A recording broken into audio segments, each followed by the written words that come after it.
And I'm very excited to introduce tonight's presenter, Rabbi Brian Fink, who is a wonderful colleague and the director of the Engaged Jewish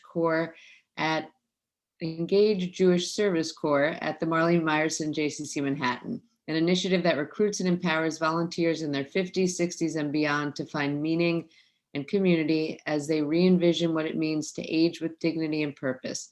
Engage is a key component of the JCC's Wexler Center for Modern Aging, and it is my privilege to introduce you tonight, Rabbi Brian Fink. Thanks, Allison. Hi, everybody. Chag Sameach. I'm going to start a screen share. So let me go and do that and put it in present mode. Okay, great. So what I want to do tonight is explore a little topic that occurred to me a few weeks ago when we had Tazria Metzora as the Torah portion, is to how this Torah portion can help us think about how we can potentially return back to normal after the plague that we've all been experiencing. And I'm going to stop the screen share for 1 second because I'm going to give you the link to the presentation. So let me copy that. Okay, and now I'm going to go back to the screen share. Okay, and now go back to here, and I'm going to go back to the screen share. Okay, great. And I'm going to put this in the chat. So you have that. If anybody wants to click through and follow along with the actual presentation, especially if we may not get to everything, then you can have the links. Okay. So the first question that I have is, what does or will normal life look like to you? So if you wouldn't mind, just think for a second to yourself about what it would be for you to go back to normal life. Maybe you're already feeling like you're in normal life, or maybe you're partially there, but not quite. So if you wouldn't mind, anybody who has an idea, to put a thought in the chat about what normal life might look like for you. Great, we have no masks, traveling, okay. Anybody else? Okay, great. Don't feel afraid going to the grocery store, seeing friends, less fear, yeah. Okay. Being in large crowds at public events, right.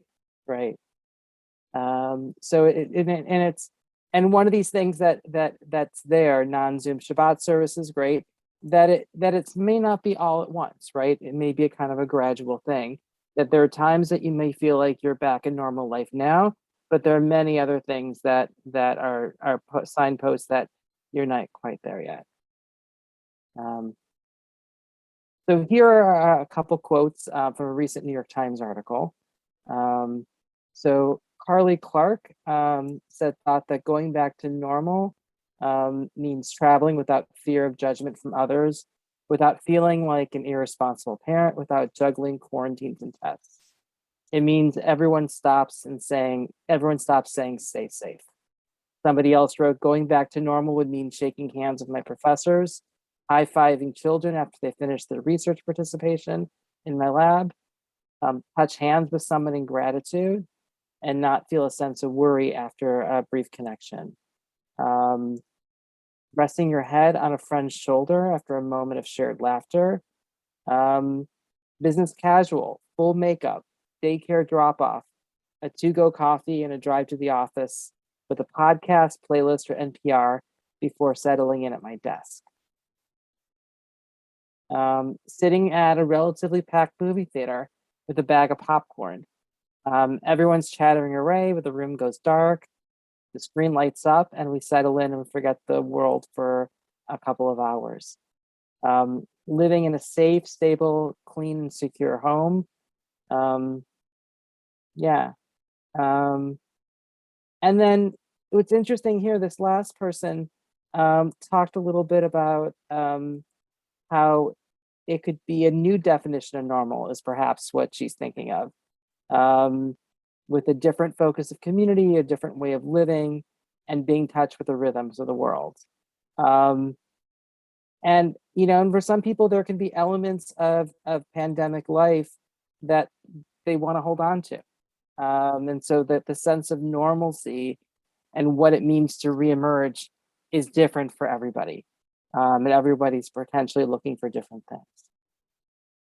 So what I'm going to do is walk us through a little bit some of the key stuff in the Tazria Metzora double Torah portion. Sometimes it's two different portions. Sometimes it's combined together depending on the Jewish calendar. And I'm zeroing in on parts of the two chapters 13 and chapters 14 of Leviticus.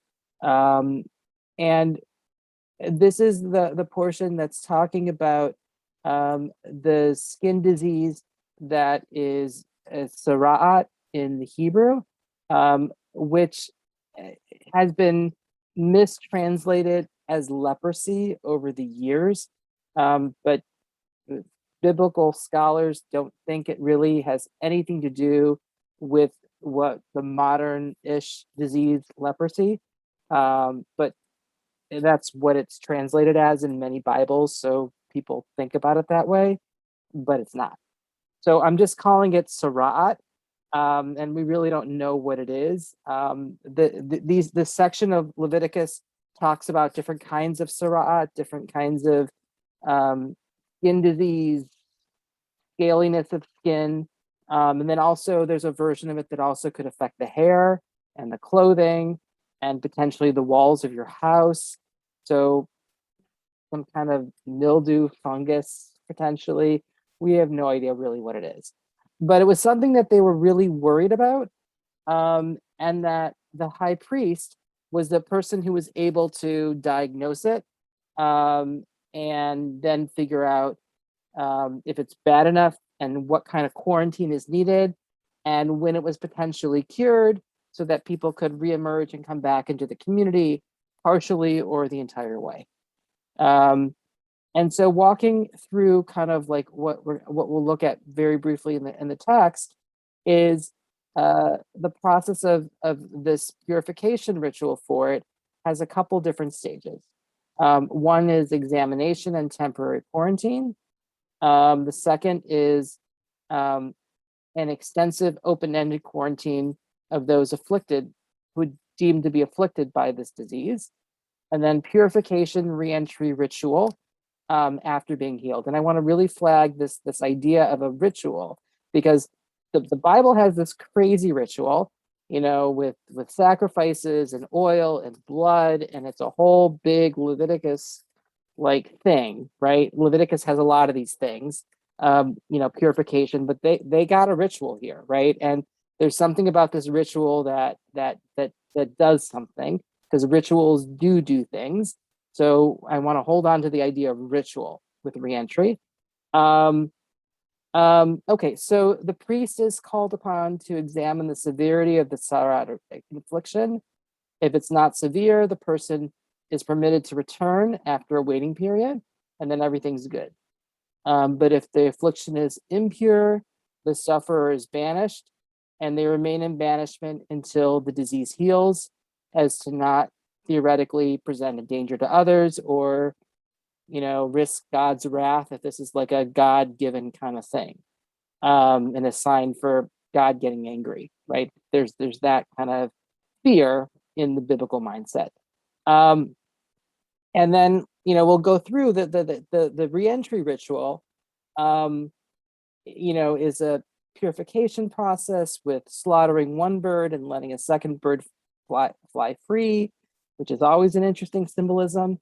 The person has to shave their head and bathe in water and then wait and then come back.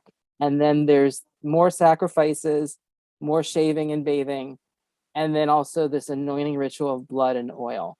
And interestingly, this ritual is similar to a ritual earlier in Leviticus, which is about how the high priests are invested and how they are made pure for their role of serving as a priest, Aaron and his sons. So there's definitely a parallel of sorts there. And then after all this is done, the person can resume their normal life. Okay. So, I'm happy to read this in English, but I'm also happy that if there is somebody who would like to read, you can raise your virtual hand, and then I can unmute you, and then you can read some of the verses. If anybody would like to read, otherwise I'm happy to read myself.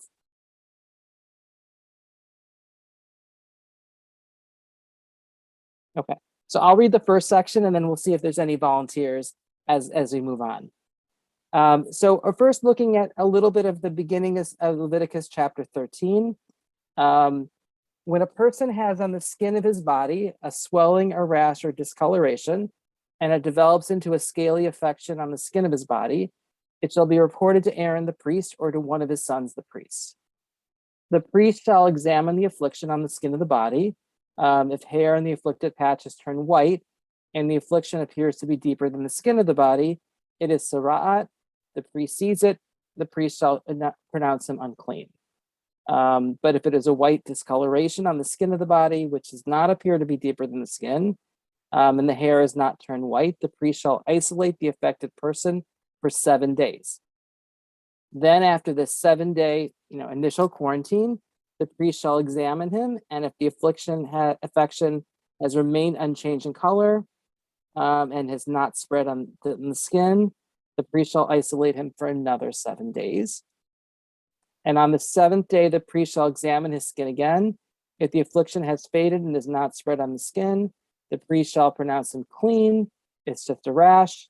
He should wash his clothes and shall be clean. So that's the simple case. But then we have the more complicated case. If the rash should spread on the skin after he has presented himself to the priest and has been pronounced clean, he should present himself again to the priest. And if the priest sees the rash has spread on the skin, the priest shall pronounce him unclean. It is tzaraat. And this is the simplest case here. There are other cases of more complicated chronic skin disease that goes on later on in this chapter. But this is the sense of just generally how the basic, you have a rash that you're not sure about, you go to the priest, he checks it out, he puts you aside for 7 days, he checks you again. And if it's just, okay, you can go back to the camp and wash yourself and you're good.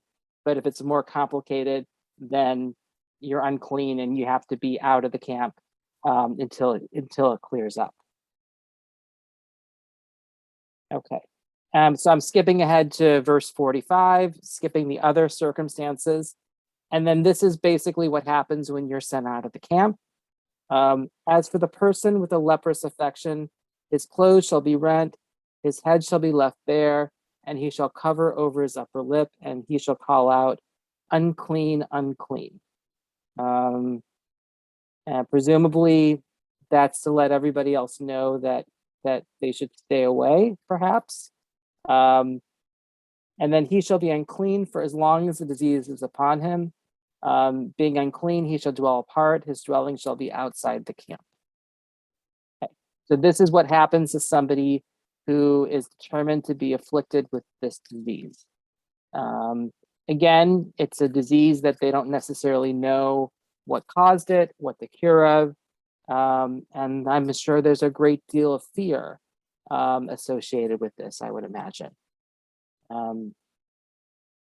Okay.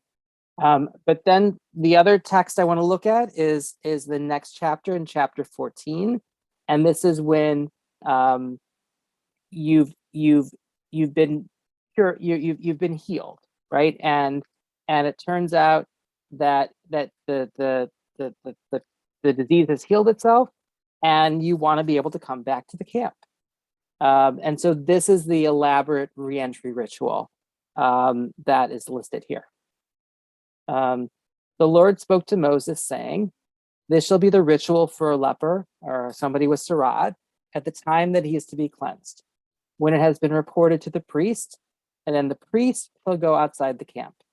If the priest sees that the person with tzaraat has been healed of his scaly affection, then the priest shall order 2 live clean birds, cedar wood, crimson stuff, and hyssop to be brought in for him to who is cleansed.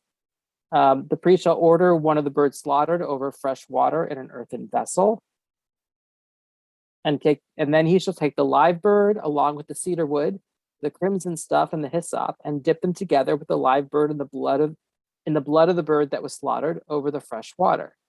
He shall sprinkle it 7 times on him who needs to be cleansed of the eruption, and cleanse him. And he shall set the live bird free into the open country. Okay. So again, this is an elaborate ritual. There's some degree of maybe something with the bird that was sacrificed is being put on the other bird who's flying off. Again, it reminds me a little bit of like the Yom Kippur ritual with the 2 goats, if people are familiar with that. There's a lot of these, it's all the same Levitical system.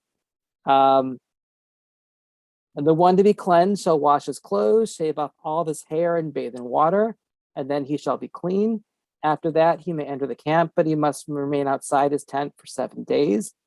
And then on the 7th day, he must shave off all of his hair, I guess the hair that has grown back in that 7 days, of his head, his beard, and his eyebrows. When he has shaved off all of his hair again, he shall wash his clothes and bathe his body in water. Then he shall be clean. On the 8th day, he shall take 2 male lambs without blemish, 1 ewe lamb in its first year without blemish, 3/10 of a measure of choice flour with oil mixed in, a meal offering, and 1 log of oil. And these shall be presented before the Lord with the man to be cleansed at the entrance of the tent of meeting by the priest who performs the cleansing. And the priest shall take 1 of the male lambs and offer it with a log of oil as a guilt offering. And then he shall elevate them as an elevation offering before the Lord. These are standard types of sacrifices that you might do in lots of given circumstances, but they apply here. The lamb shall be slaughtered at the spot of the sacred area where the sin offering and the burnt offering are slaughtered. For the guilt offering, like the sin offering, go to the priest. It is most holy. The priest shall take some of the blood of the guilt offering, and the priest shall put it on the ridge of the right ear of him who is to be cleansed, and on the thumb of his right hand, and on the big toe of his right foot. So again, this is to us a very odd ritual, but again, it's similar to the ritual that was used to purify the high priest when he was, made into a priest. The priest shall take some of the log of oil and pour it into the palm of his own left hand, and the priest shall dip his right finger in the oil that is in the palm of his left hand, and sprinkle some of the oil with his finger 7 times before the Lord. Some of the oil left in his palm shall be put by the priest on the ridge of the right ear of the one being cleansed, on the thumb of his right hand, on the big toe of his right foot, over the blood of the guilt offering. And the rest of the oil in his palm, the priest shall put on the head of the one being cleansed. Thus the priest shall make expiation on him before the Lord. The priest shall then offer the sin offering and make expiation for the one being cleansed of his uncleanness. Last, the burnt offering shall be slaughtered. And the priest shall offer the burnt offering and the meal offering on the altar, and the priest shall make expiation for him, and then he shall be clean. Okay, so this is a lot of Leviticus. This is a lot of blood and guts and oil and sacrifices. And yes, it's a lot of that, but it's Leviticus, so that's part of the system. But just, stepping away from that for a second and trying to look a little bit more on the bigger picture, maybe on the meta level. Is there anything in this ritual that you connected with that perhaps might be applicable to re-entering society, your life, after the pandemic has winded down? So I'm going to stop the screen share for a moment so we can go back to gallery view. Okay, great. Let's see what we have in the chat. It's so much like a simple bath and some soap or tree bark or sand or something like that.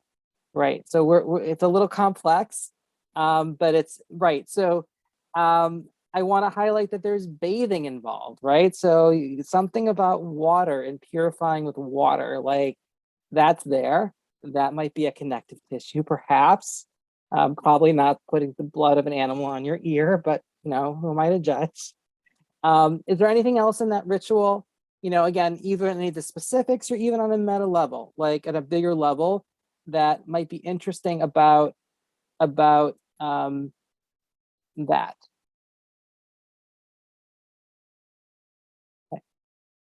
It's also interesting just even thinking about the fact that we have to you know have a ritual to re-enter after being away. Like you can't just walk in the tent right away.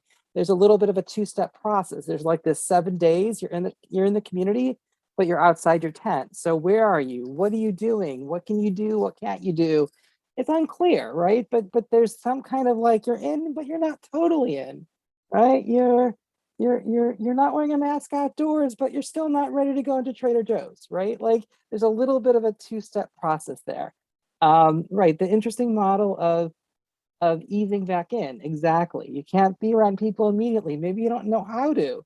And maybe you got some weird head shavings going on and like you're a different person now.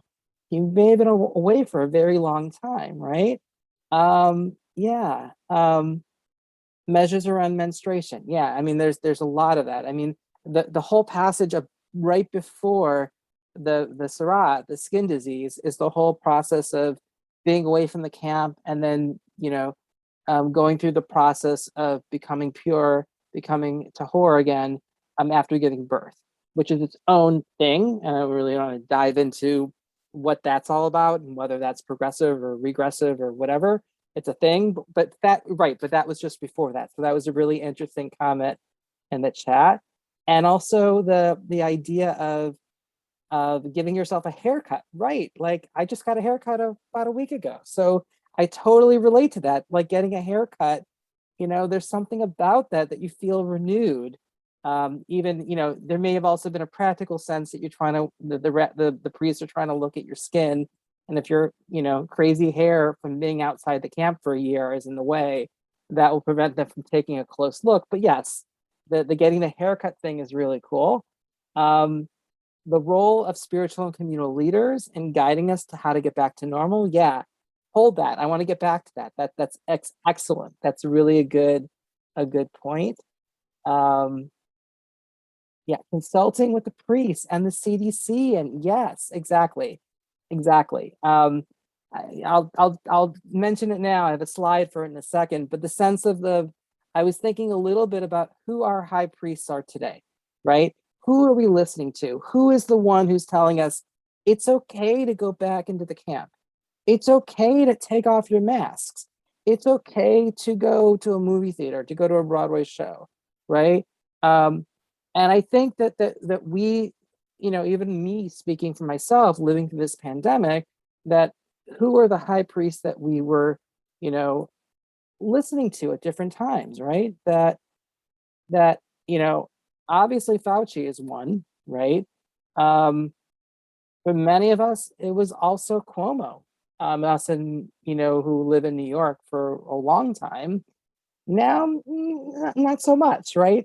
He's become a little bit of a flawed high priest in many of our minds, but there's still that, right? And then there's the question of the CDC. I don't know about you, but like I definitely felt a sense of whiplash with the recent CDC announcement that, sorry, no more masks, right? And especially that I have 2 little kids who can't get vaccinated yet. So I felt that very acutely myself.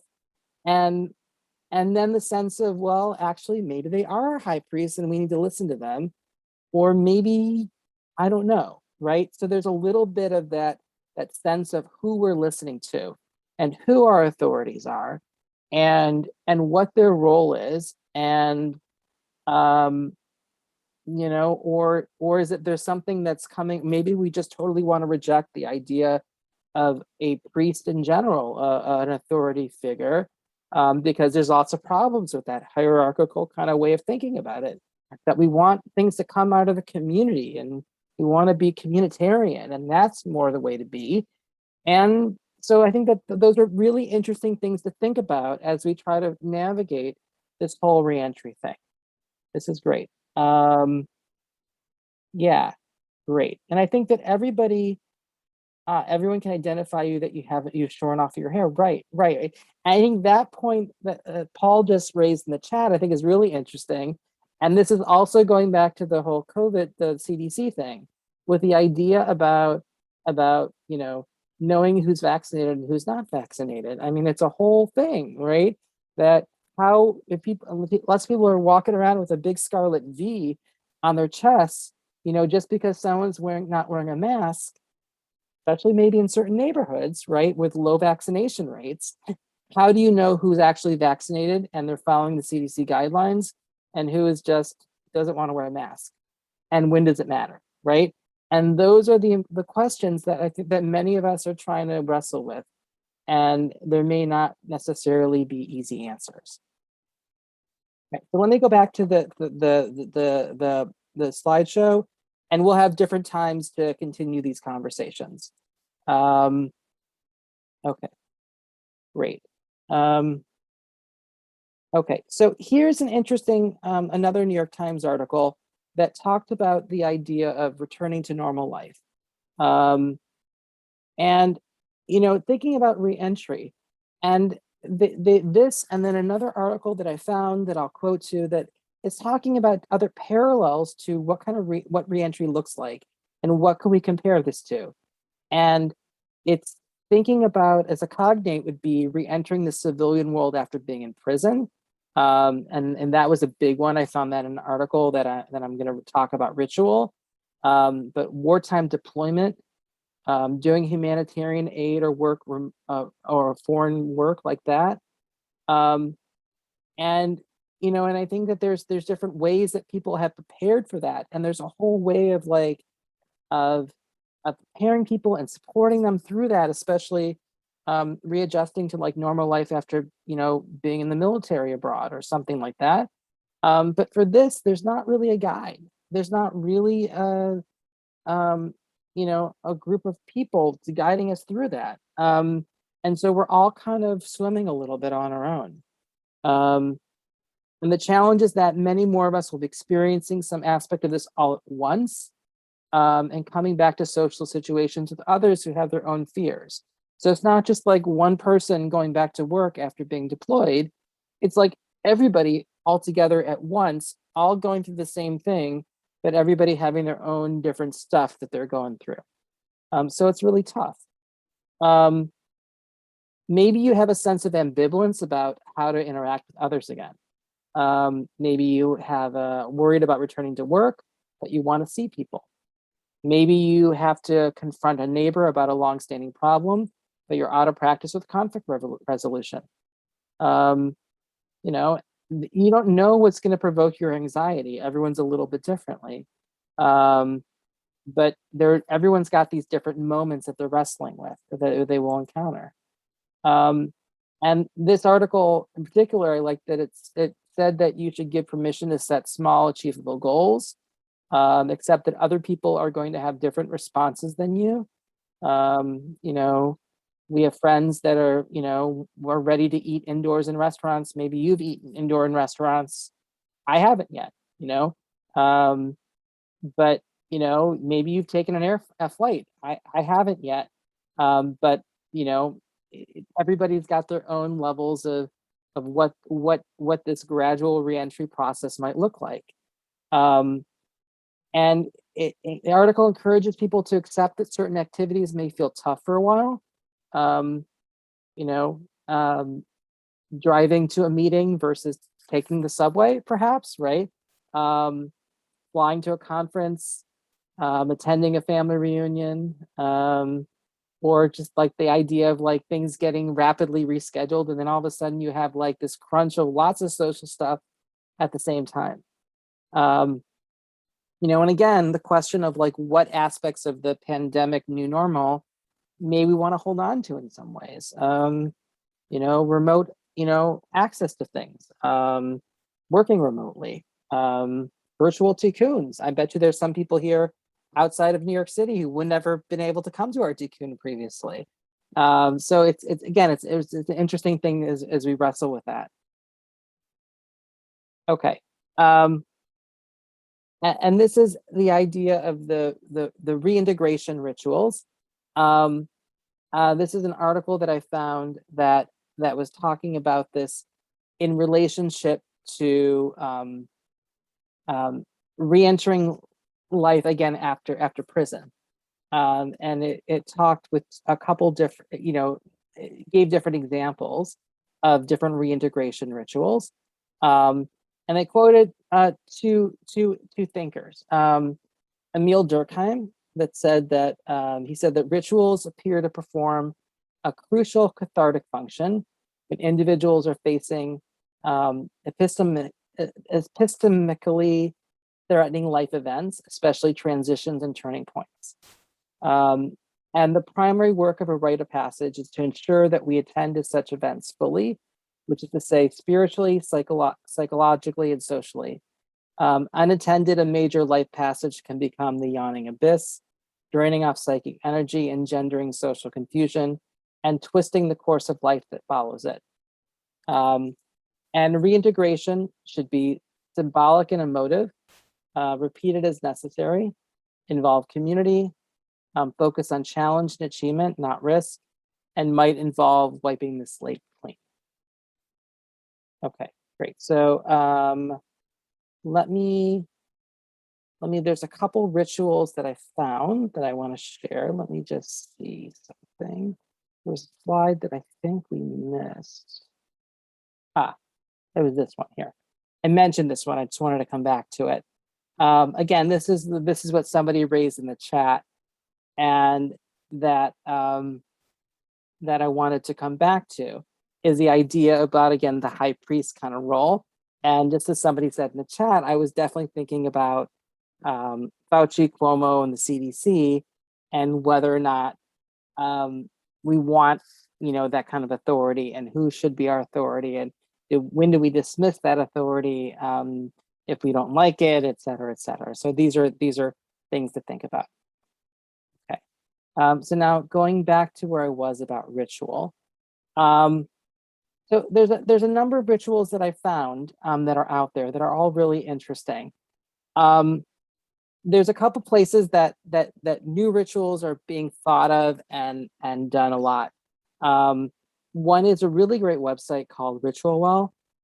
It's a project that originated for where I went to rabbinical school at the Reconstructionist Rabbinical College.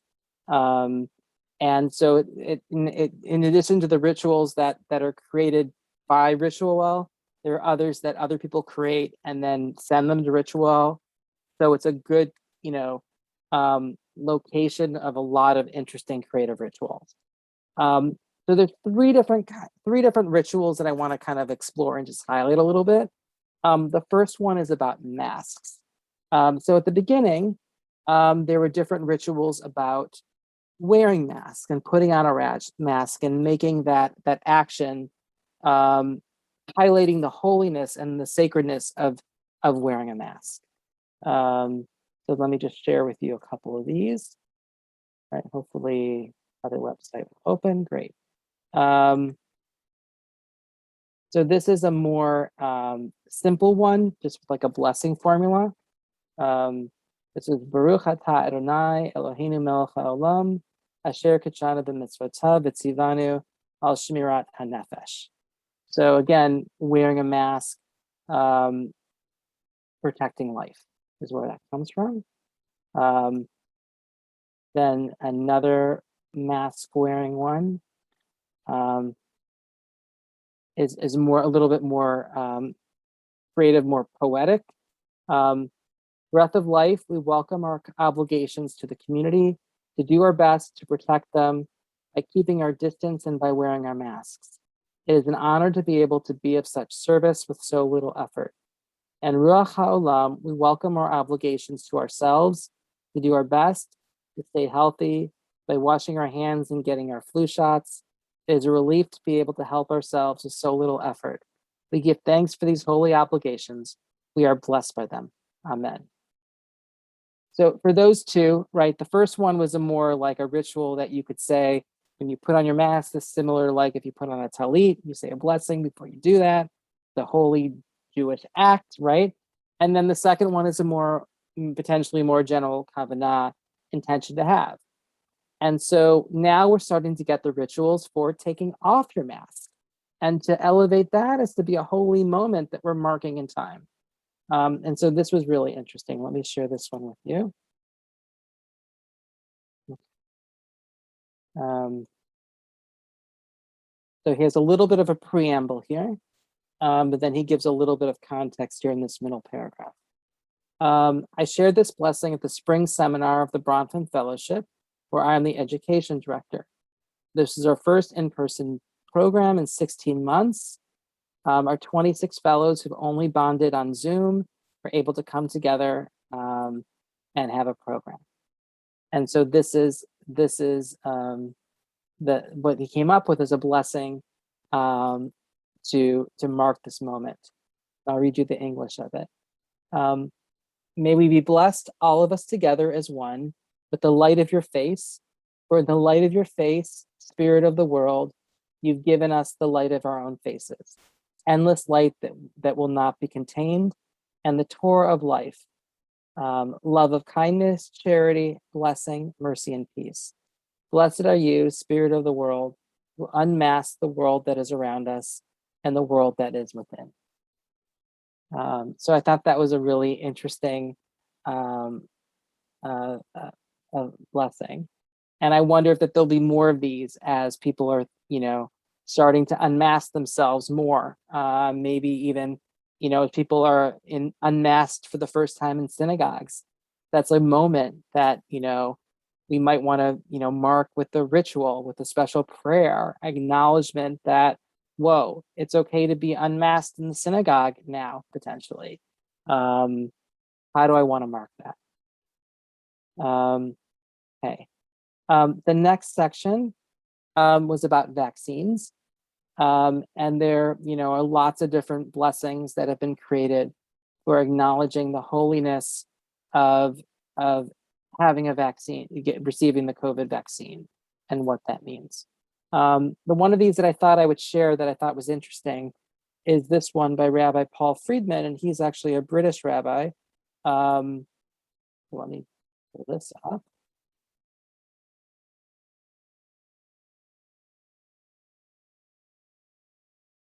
Okay. What I liked about this is that it begins with a version of the Min HaMetzar. So this part of the psalm, they're calling out to the depth, and it's the acknowledgement of the moment that we've been in and the despair that we've been in, and that receiving the vaccine allows us to get out of that, and again puts that all those emotions in the frame of like a ritual and prayer. From Min HaMetzar, from restrictions and distress, I have called out to God. Now God has answered me with potential relief. As it is said, I shall remove this sickness from amongst you. My God, you are the one who has kept me alive, who sustained me, that I may reach this time of my vaccination. It's the version of the Shehachianu prayer in there. With your help, may it bring protection to me, to those around me, and to those beyond. Here I am, Hineni, here I am, ready and prepared to fulfill the positive commandment of preserving life. Blessed are you, our living God, sovereign of the universe, who has kept us alive, sustained us, and brought us this time. Again, another version of Shehachianu there. So I like this. It was a very fully thought out, composed vaccine acknowledgement prayer. And then the final version of these different ones, different rituals, are these about just general life, about returning to normal life after being, more or less in isolation. This first one frames things in Shehachianu, right? Which is also in the vaccine prayer we just read, which is, I guess, a prayer for that many of us would probably be the first one that would come to mind when we're like feeling like this is a special moment. I gotta mark it in some way. Like Shachianu, like we know it. We use it in many different ways. Like, okay, good. It's a good go-to. And it's reflected here in this story ritual kind of presentation. But it also mentions um, a prayer that many of us know from liturgy, from the services, but that it's used referenced in the Talmud when you haven't seen anybody in a very long time. Mechaye hametim, acknowledging God who revives the dead, right? Like in liturgy, traditionally, it's referring to God being the source of resurrection of the body after people have died, right? So it's that, which is a theological kind of thing that some people like, some people don't like, but it's a thing in traditional liturgy. But this is, one of the things you might say when you haven't seen anybody in over a year. And you potentially didn't know that they were alive, or you didn't know if you're ever going to be able to see them again. And so you say, Baruch atah Adonai, mechaye hametim, blessed are you, God, source of all being, who revives the dead. And that's another way that you can, acknowledge the amazingness of a reunion that you may not have thought was ever going to happen, or you just haven't had in a while, and it just feels so miraculous that you have to mark it in some way. And so this is how this person, Nechama Levinson, is doing that. And then the final one is involving mikvah, and the mikvah is definitely a natural way to mark moments of transition. And it definitely has direct parallels to what the priest was doing, what was going on in Leviticus with water as being part of the ritual of purification, of cleansing, of transition. And so, of course, like if you're marking your preparation for a new normal, you go to the mikvah, right? Or you come up with a creative mikvah. And so this is a ritual that explores that a little bit. And it goes into a reflection before you would go to the mikvah. What you would say when you were at the mikvah. And here's the to everything there is a season from Kohelet is given as a potential reading that would do that. And just acknowledging the moment, and that you're not necessarily returning back to how life was before. The world's changed, you've changed, and so you're acknowledging the moment that you're in right now and who you are, and what this is for you. And and it goes into other different ritual things here. And then you say the blessing for the immersion, and then again you do this, does the Shehachianu, and then a prayer essentially for strength and putting trust in God is how it's closed out. So again, these are just samples of how people are starting to mark this time of transition. Like transition, because we're not where we were a year ago. We're not where we were, 6 months ago. We're at this moment that many of us are moving into a new normal. But we're not necessarily all the way there yet. We're still having tikkun on Zoom, right? So there's it's not quite there, but it's something, right?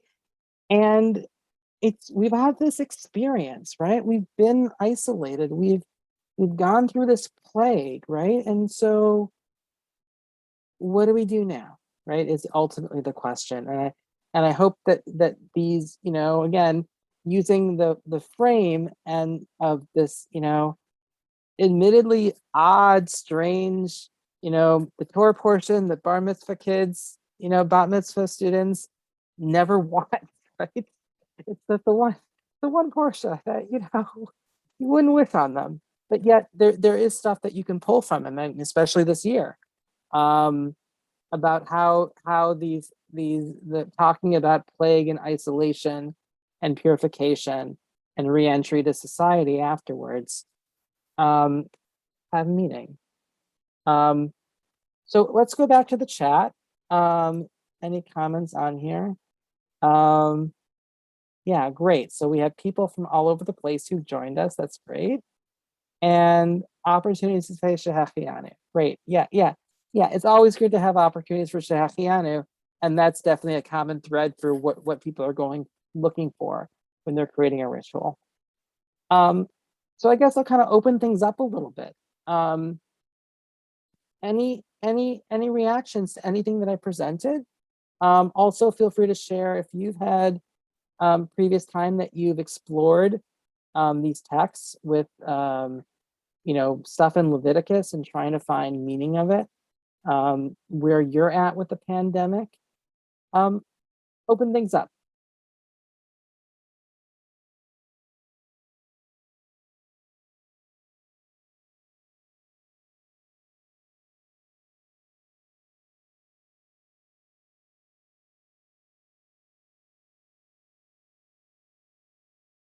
Okay. Well, great. If there's no, it's after 11 o'clock at night. So I know that people, it's not quite as a participatory session as if I was teaching in the middle of the day. So totally acknowledge that. I'm going to go ahead and get the link to the presentation. That also has the URLs to the articles and the things that I found, that are there. So if anybody wants to take a look and explore any of the rituals, or even just go to Ritual Well and just kind of, browse around there, because there's really interesting things there. And I just, I think that I just encourage you all that as you're having different moments, as you're getting back to normal life, right? After COVID, after the pandemic, whatever those moments are, when, to mark them and to acknowledge them, whether or not you acknowledge them in a Jewish way or not, it doesn't really matter. It's more about that you're noticing and marking that, okay, this is a moment. I'm going on the subway, right? I'm eating indoors now. Okay. I'm having a meal at somebody else's apartment, right? I'm going into Trader Joe's, or, whatever it is for you, whatever. I'm going to a movie, right? Like, whoa, right? Whatever it is that you're marking that, and acknowledging it, the whether it's a wow, a gratitude, a sense of, I can't believe it's been 14 months since I've been on the subway. That is like the oddest thing ever. Like whatever the feeling is to mark it, to notice it, right? And perhaps like to look to ritualize it, because I think that rituals have power, and they can really help, especially if you're somebody who's having a hard time with aspects of reentry. And everybody is having hard times, and I think if you were here, I heard part of the previous session on this track, and the woman, the cantor who was teaching, I heard a sense about compassion and about, she was giving an example of like on a playground, right? And having compassion. Her frame was emulating the attributes of God and trying to be as that and doing that. And it was talking about compassion on the playground. And, I admittedly, I had a hard moment when I was at the playground a day or so ago with my son, and my son's 4 years old, and so he's not vaccinated, and he started playing very closely in a fun way with some other kid who he just met at the playground, and that kid wasn't wearing a mask. And so then I had a moment of trying to figure out, like, what do I do with my own mishiganess